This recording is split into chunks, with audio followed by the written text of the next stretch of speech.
I've moved out, so your house is gone. It must be tough without a place to call home, my mother-in-law said happily on the phone.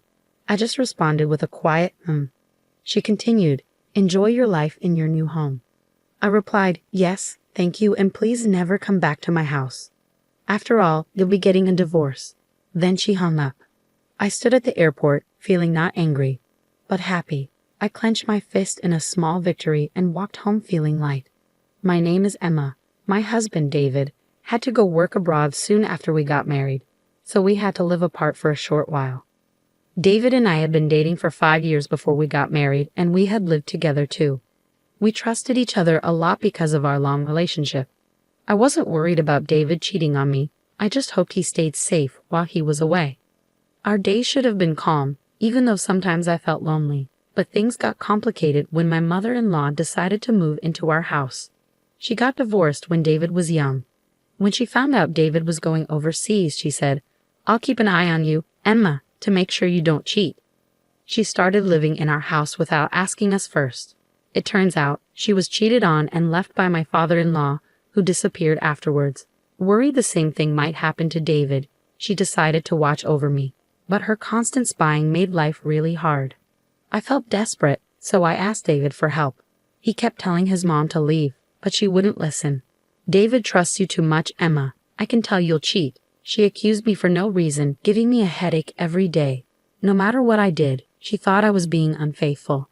She wouldn't even cook dinner for me. She'd use food from the fridge to make her own meals, never leaving any for me, and she didn't buy groceries herself. She used the ones I bought, leaving me with nothing when I came home. I complained about it, but my mother-in-law didn't seem to care or listen. I bet you're out having dinner with your boyfriend since you're cheating, she'd say, which made me really upset. Even when I came home late from work and started cooking, she'd make a scene, saying, you must be cheating if you come home at this hour, leaving your mother-in-law alone. During my busy work times when I often came home late, she'd always accuse me of cheating. It stressed me out so much that I felt sick. Please, I'm begging you, just leave. I'm not cheating. I really love David, I told her. David, who was too busy to come back to the U.S., tried his best to get his mother to leave, but her response was disheartening.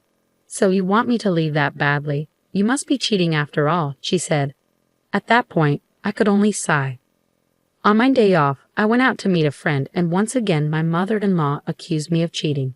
She was determined to catch me in the act and clumsily tried to follow me. She hid behind lampposts and her house's brick wall, trying to stay out of sight. I just ignored her and went on with my plans. I met up with my friend at a cafe, grumbling quietly so my mother-in-law wouldn't hear. Suddenly, I saw flashes of light. She was taking pictures of me. My friend, Abby, who I've known since our student days, looked suspicious and asked, "What's that?" Abby, being tough, started to get up, saying, "Should I say something to her?" But I quickly convinced her to stay seated. No, please stay, Abby." Abby had a pixie cut and wore street-style clothes, which made her look a bit like a man. I joked that my mother-in-law might have thought she was a guy, which made Abby burst out laughing. Finding the situation amusing, Abby leaned closer to me, pretending to hold my hand to tease my mother-in-law. Each time my mother-in-law took a picture, she seemed thrilled, snapping away while her nostrils flared with excitement. It was so ridiculous that I couldn't help but laugh along. After witnessing my mother-in-law's silly antics, I felt relieved and went shopping with Abby before we said goodbye. But as expected, my mother-in-law followed me home, hiding behind lampposts and walls just like before. Sometimes I'd play a quick game of red light, green light with her, and she'd scurry off to hide. It was amusing, and I found myself joining in her ridiculous game. I couldn't help but think how foolish she was to believe that I didn't notice her following me. When I got home and started taking off my shoes, she rushed in excitedly. If she was tailing me, she could have at least waited a bit before coming back. I was surprised when she showed me a disposable camera. "Emma, I finally caught proof of your cheating. I'm going to send these to David, so get ready." "Oh, really? Good luck with that," I said casually, which she didn't like. She spent the rest of the time buzzing around me like a nagging child. "Are you okay with this? It's proof of cheating. Your face and his are clear in the photos." But I just calmly kept saying, "That's fine." It was unfortunate that Abby's appearance sometimes led to her being mistaken for a man, but David knew her well from before we got married. So even if my mother-in-law sent a photo of me with Abby to David, he'd probably recognize her as just a friend. Despite enduring my mother-in-law's ridiculous schemes, I suddenly had to go on a business trip overseas. It was a shame I wouldn't get to see David because it was in a different country, but it couldn't be helped. I told my mother-in-law about my trip, although I didn't ask for her opinion.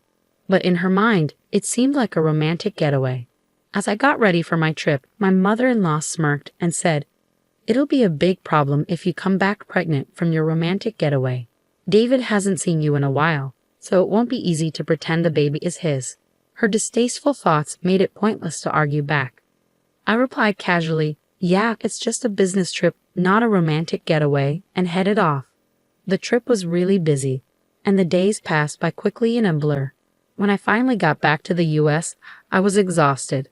My boss, who had also been on the trip, seemed tired too and went home. I had planned to grab some duty-free sweets before heading home, so I took a break on a bench. Just then, my phone rang. It was Abby calling, and she had something surprising to tell me. "Hey Emma, welcome back. There's something I need to tell you. Your mother-in-law showed up at the company where I work." "What?" "Abby's family's company isn't the kind of place just anyone visits." Hearing that my mother-in-law went there made me really angry. Abby explained how she handled the situation and asked if she went too far. I replied, "No, I think it was just right." After laughing and ending the call with Abby, I was about to leave when I got another call from my mother-in-law. "Emma, you should be back from your trip now. Did you enjoy your affair trip?" I said, "It wasn't an affair trip, and I didn't particularly enjoy it because I went there for work." "Well, I've already sent David the evidence photos." I simply responded with, "Hi C" to my mother-in-law, who seemed pleased with herself. Ignoring my lack of reaction, she just kept on talking. "Actually, I moved, so your house is no longer there. I sold the old house. So you must be struggling without a place to go back to. But hang in there," my mother-in-law cheerfully said. I responded with an uninterested "huh" as she laughed happily. "Enjoy your life in your new house." "Thank you, and please never come back to our house. After all, you're going to be divorced soon." After my mother-in-law hung up, I stood in the airport for a while.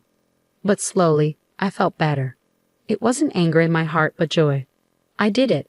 I pumped my fist a little and started my journey home with a light step. Of course, I was going back to the house my mother-in-law claimed she had sold. Maybe she had taken out the furniture. Even though a lot of things were missing, I accepted it as a parting gift. I quickly called a locksmith to replace the front door lock, ensuring my mother-in-law couldn't get in even if she tried to return. Then I sprawled out in the living room, basking in the freedom I had finally achieved. Inside the house, I pumped my fist again and shouted, "I did it." The next day, I received a call from my mother-in-law. "What's wrong?" I asked her with a hint of malice. She sounded flustered and trembled as she spoke. "Actually, I thought I sold the house, but it turns out I didn't. It seems I borrowed money without realizing it. Debt collectors are coming, and it's really scary."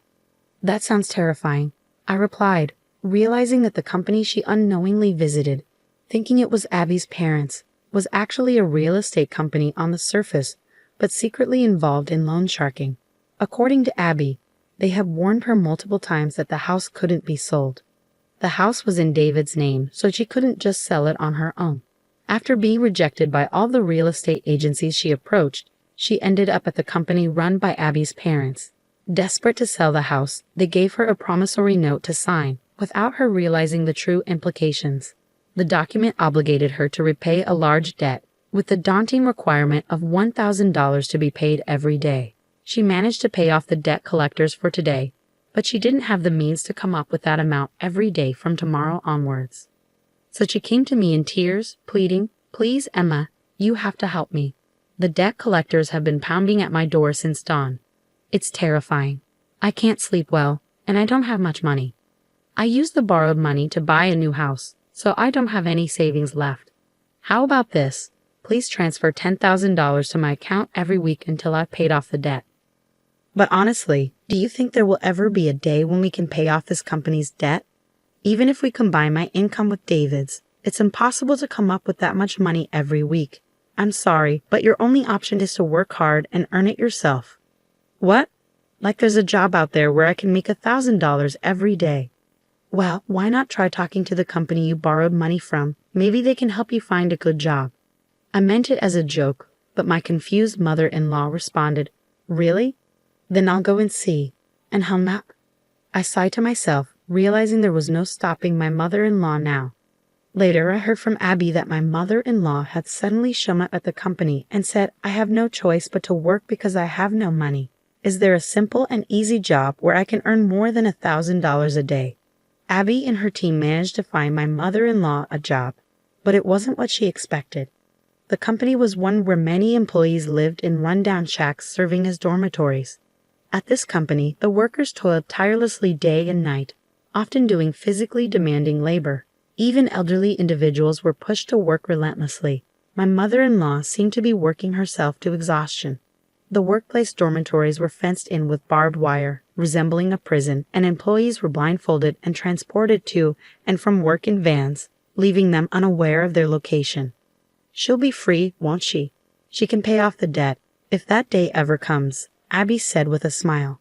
She's a dear friend of mine, but I can't help feeling a bit frightened for my mother-in-law.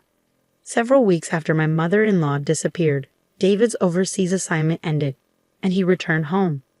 When I explained what had happened to David, he simply said, There's nothing we can do about my mom. All we can do is wish her well from a distance. It became clear that David never really got along with his mother. While he tolerated her because she was his mother, it seemed he had run out of patience with her constant suspicions about me, his wife. When I asked David of the supposed evidence photos of my infidelity, he said, Oh yeah, as if he had forgotten, and handed me a photo from his bag. That's Abby, right? I have no idea why my mom would think this is proof of infidelity. I actually had a big argument with her on the phone. I told her I cut ties as she kept suspecting you, Emma, but she wouldn't listen. It really frustrated me, but I thought this was a good picture, so I brought it home. It's true, my mother-in-law might have had a talent for photography. What a shame. The photo she took of Abby and me, with the beautiful scenery in the background, had a certain style, like a page from a photo album. It was amusing how Abby was playfully making a peace sign behind her back. That was just so like her. We really owe Abby a lot. We should visit her properly sometime soon. Just be careful not to sign any documents she might try to give you. I'll never sign anything from Abby. David and I chuckled together. Finally, we were able to live like a newlywed couple. We had no idea what happened to my mother-in-law after that, but she's probably still working hard somewhere in the States. We could have found out where she was by asking Abby, but neither David nor I had any desire to track her down. David and I continued to live happily together, and eventually we welcomed our first child. We're enjoying our blissful days together.